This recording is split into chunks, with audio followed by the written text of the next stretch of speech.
During the labral repair portion of the case, it is our goal to anatomically stabilize the labrum back to the rim of the acetabulum.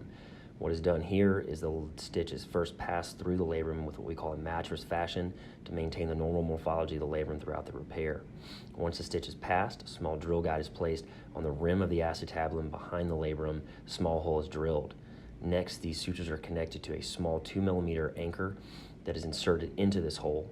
Once thoroughly inserted, the sutures are tensioned to a desired level to allow for stable repair. It is important at this point to make sure that the entire tear is repaired, which typically takes about 4 to 6 anchors. As you can see here in this patient, she has a normal morphology restored with a very secure repair of the labrum. Once this is done, the ball is released back into the socket and the labrum sits very nicely back over the ball. What is not pictured here is the contouring of the ball. However, the final product shows a repaired labrum and a contoured ball with corrected hip impingement.